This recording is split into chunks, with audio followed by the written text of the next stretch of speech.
This is day 11 of the one and only Ivan. I do want to preface this session with the fact that some of the reading that I will be doing today is slightly sad, and so I wanted to kind of give you a heads up before I start today. Knowing. Before Mac, before Bob, even before Ruby, I know that Stella is gone. I know it the way you know that summer is over and winter is on its way. I just know. Stella once teased me that elephants are superior because they feel more joy and more grief than apes. Your gorilla hearts are made of ice, Ivan, she said, her eyes glittering. Ours are made of fire. Right now, I will give all the yogurt raisins in all the world for a heart made of ice. Bob heard 5 men. Bob heard from a rat, a reliable sort, that they tossed Stella's body into a garbage truck. It took 5 men and a forklift. Comfort. All day I tried to comfort Ruby, but what can I say? That Stella had a good and happy life, that she lived as she was meant to live, that she died with those who loved her most nearby. At least the last is true. Crying. Julia cries all evening while her father sweeps and mops and dusts and cleans the toilets. When George seeks Mac, he runs to him. I can only hear a few of his words. Vet, should have, wrong. Mac shrugs. His shoulders droop. He leaves without a word. When George wipes the fingerprints off my glass, his cheeks are wet. He doesn't meet my eye. The one and only Ivan. When all the humans have left, I send Bob to check on Ruby. How is she? I ask when he returns. She was shivering, Bob says. I tried to cover her with hay, and I told her not to worry because you were going to save her. I glare at him. You told her that? You promised Stella. Bob lowers his head. I wanted to make the kid feel better. I shouldn't have made that promise, Bob. I just wanted. I point to Stella's domain, and for a moment it seems like I've forgotten how to breathe. I wanted to make Stella happy, I guess. But I can't save Ruby. I can't even save myself. I flop onto my back. The cement is always cold, but tonight it hurts. Bob leaps onto my belly. You are the one and only Ivan, he says, mighty silverback. He licks my chin, and he's not even checking for leftovers. Say it, Bob commands. I look away.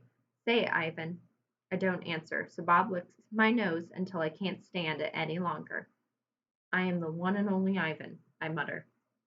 Don't you ever forget it, he says.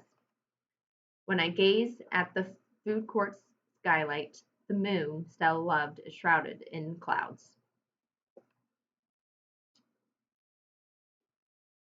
Illustration. Once upon a time.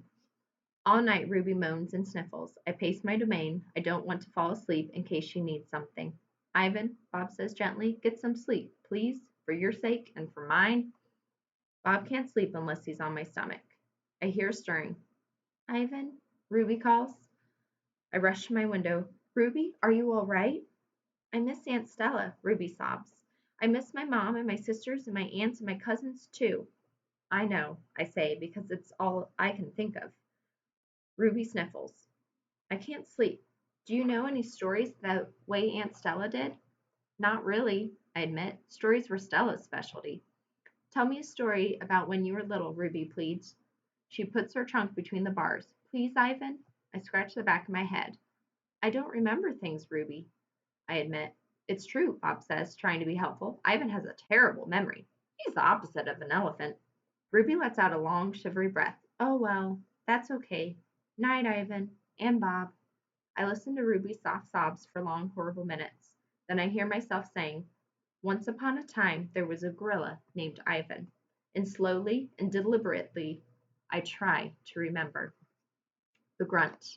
I was born in a place humans call Central Africa, in a dense rainforest so beautiful no crayons could ever do it justice. Gorillas don't name their newborns right away, the way humans do. We get to know our babies first. We wait to see hints of what might yet be. When they saw how much she loved to chase me around the forest, my parents decided on my twin sister's name, Tag. Oh, how I loved to play tag with my sister. She was nimble, but when I got too close, she would leap onto my unsuspecting father, and I would join her, and we would pounce on the tolerant belly until he gave us the grunt, the rooting pig sound that meant enough.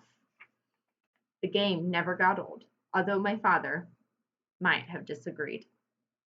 That's the end of our reading today. Thanks for listening.